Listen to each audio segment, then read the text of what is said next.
préparation des jeunes à l'auto-emploi, des centres incubateurs. Grâce à toutes ces structures, mesures et actions, 1 504 574 emplois ont été créés depuis leur mise en route. En 2014, 18 000 emplois ont été créés. En 2015, 28 000. Et les perspectives pour 2016 sont pleines d'espoir. Le gouvernement entend maintenir le cap, voire passer à une vitesse de croisière en s'appuyant sur les nouvelles technologies. L'économie numérique apparaît comme un gros gisement d'emplois que le gouvernement entend exploiter pour résoudre le problème du chômage des jeunes. Monsieur le Président de la République nous a dit d'identifier des projets phares qui vont vous permettre quand même d'atténuer le problème des jeunes. Nous avons d'abord pris le problème des centres d'appel qui est quelque chose de très simple, mais vous allez voir, c'est suffisamment profond. Parce que les centres d'appel, ça vous permet de donner les renseignements. Et nous sommes d'abord tablés sur les renseignements publics, parce que vous savez, pour donner des informations à la mairie, que ce soit dans les directions départementales, il a toujours des problèmes. Donc le centre d'appel vous permettra d'appeler et de donner des informations. Nous savons, au départ, on croit que ce n'est que ceux qui sont lettrés qui peuvent utiliser le centre d'appel. Il y a le promoteur, il reviendra là-dessus. Il est en train d'utiliser des logiciels par lesquels, si vous parlez, ça peut vous traduire ça dans notre langue nationale. Et là, vous verrez les bienfaits des nouvelles technologies. Derrière tout le programme que le chef de l'État a bien voulu mettre en place, c'est des programmes pour pouvoir trouver l'emploi aux jeunes. Donc nous avons les prépaiements, les paiements électroniques que nous sommes en train déjà de mettre en place progressivement dans beaucoup de sociétés. Ça veut dire que nous n'allons plus trimballer les cash sur nous. Progressivement, si vous allez à la Sonacor, par exemple, pour acheter, vous allez utiliser vos cartes. Si vous allez à la société Bénin Télécom ou bien à la société d'eau, vous allez utiliser vos cartes pour pouvoir payer. Ceci se passe dans tous les pays. Pourquoi pas chez nous? Donc nous avons déjà lancé ce programme au niveau de 14 sociétés de la place et vous verrez progressivement ceci se mettre en place. Mais tout ceci ne se passe pas sans le réseau de télécommunications. C'est le plus important. Le chef de l'État nous a instruit de construire sur l'ensemble du territoire national de la fibre optique pour permettre de faire de la large bande. La large bande, c'est ce qui vous permet d'avoir n'importe quelle quantité, qualité d'information que vous voulez. Vous avez suivi la semaine dernière, nous avons inauguré un deuxième câble sous-marin qui atterrit à Cotonou. Maintenant, le chef de l'État nous a déjà mobilisé 40 milliards de francs CFA auprès des Chinois pour permettre de compléter encore la fibre optique sur l'ensemble du territoire national. Allo Service Public est un élément de l'économie numérique. Claude Padonou, PDG de Média Contact Bénin, partenaire de l'État dans la mise en route de Allo Service Public, met en lumière tous les avantages qu'offre l'économie numérique. Il exhorte les jeunes bénéficiaires de cette opportunité à l'utiliser à fond pour être eux-mêmes demain des employeurs des jeunes entrepreneurs. Média Contact étant un centre d'apprentissage, une structure qui éveille et aiguise le sens du savoir entreprendre chez les jeunes.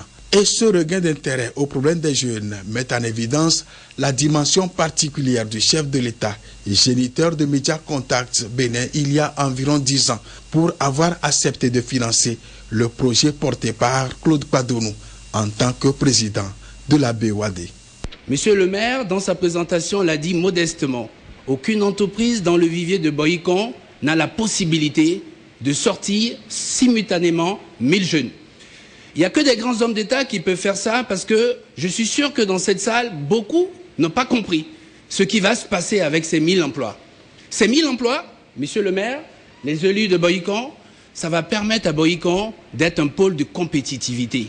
Ça va permettre à Boycon d'être une économie qui accompagne le développement de notre économie numérique. Seul le Bénin a encore un challenge dans le développement de l'économie numérique. Et seul un grand homme d'État qui a compris que l'économie numérique doit accompagner à la croissance de notre économie nationale, au lieu de le concentrer à Cotonou, a décidé de le répartir dans toutes les grandes villes du Bénin. Chers jeunes, on m'a donné un emploi. Aujourd'hui, j'en ai créé 3000. Et la caravane n'a pas fini. En fin d'année, il y en aura 10 000. Tous ceux qui m'écoutent, j'ai un mot que je sors tout le temps dans mes discours. Ça vient de mon cœur. C'est mon cœur qui parle. Nous avons un chef d'État qui est un grand homme d'État. Pour tous les pays que Dieu m'a donnés, j'ai fait la chance de parcourir, de faire mes études. Lorsqu'un président est partant, tout est gelé. Tout est gelé. Mais je n'ai jamais vu son hyperactivité, même à quelques mois de la fin de son mandat.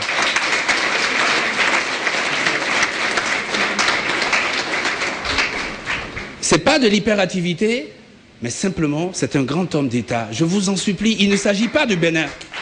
Il s'agit que l'Afrique a besoin, l'Afrique, les 54 pays africains, on a besoin.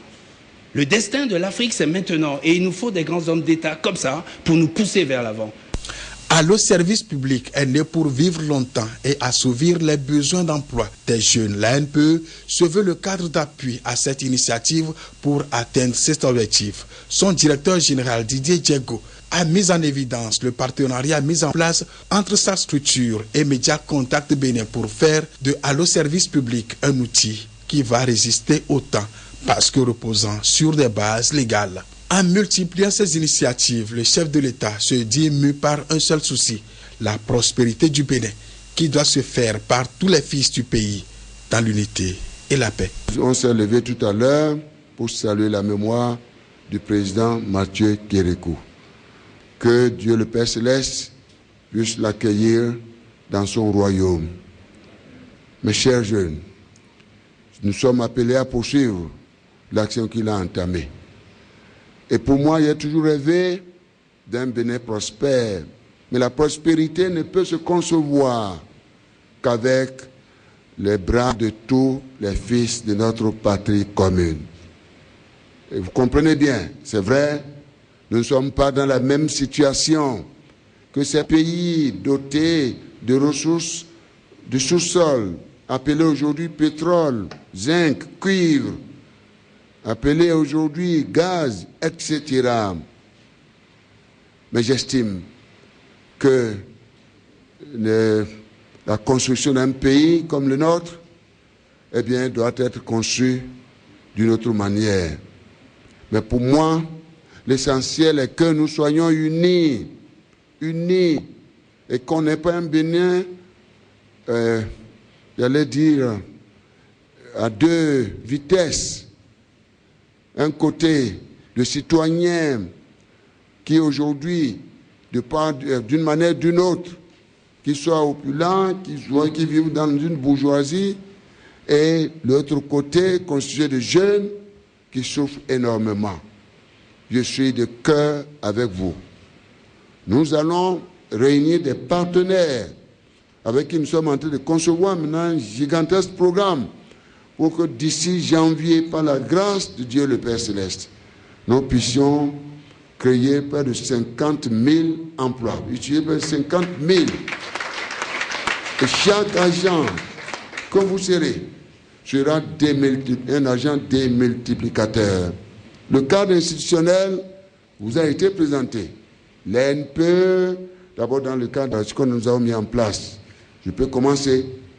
Étant entendu que c'est vrai, les emplois publics, c'est parce que nous souhaitons ces emplois publics. Mais ils sont nécessaires parce qu'ils doivent animer une administration vecteur de développement.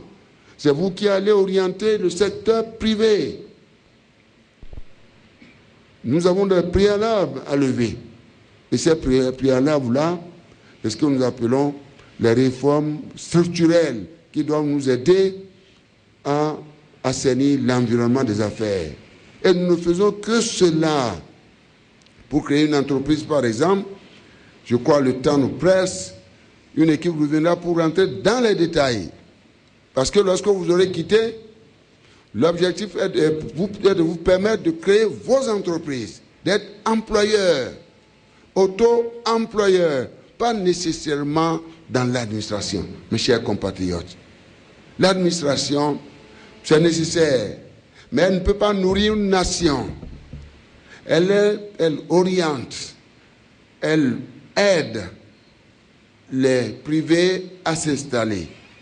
n'est-ce pas, et les appuis, lesquels doivent maintenant se mettre à créer la richesse et à animer ce que nous appelons le produit intérieur brut. Et je veux que Boycon puisse y participer, mes chers jeunes. Et je sais pouvoir compter sur vous. J'ai toujours dit que notre démocratie, outre les institutions, outre notre capacité à assurer la sécurité, notre démocratie se résume en énergie et en infrastructure. Parce que lorsque nous aurons donné de l'énergie, de l'électricité moins chère, abondante, à tous les privés qui auront été formés, déjà on aura réglé la question de notre système éducatif, c'est-à-dire les lycées techniques, professionnels. Je suis ici à Boycon, à quelques mètres de cette université d'Abomey, qui est aujourd'hui que nous confondons, à qui nous allons confier la question technologique.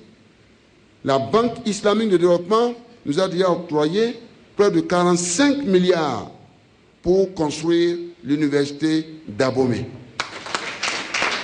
y compris Boycon. Vous voyez, vous n'êtes pas oubliés, vous êtes au plein cœur de la République. Et là, ce que nous sommes en train de faire, eh bien, vous allez rentrer en plein pied lorsque cette université sera mise en place. Même si on parle de génie civil, etc., ce serait le cœur, ce serait la capitale technologique de notre pays. Déjà, ce dossier est déjà sorti de la Banque islamique de développement. Donc ce n'est plus de l'heure. Par des actes concrets, le chef de l'État désamorce la bombe à retardement que constitue le sous-emploi et le chômage des jeunes. Après Cotonou, Parakou, Boycon, bientôt Djougou, Nantitengo, Porte-Novo et Lokossa. Un bon maillage du territoire pour dire qu'aucune région ne sera épargnée.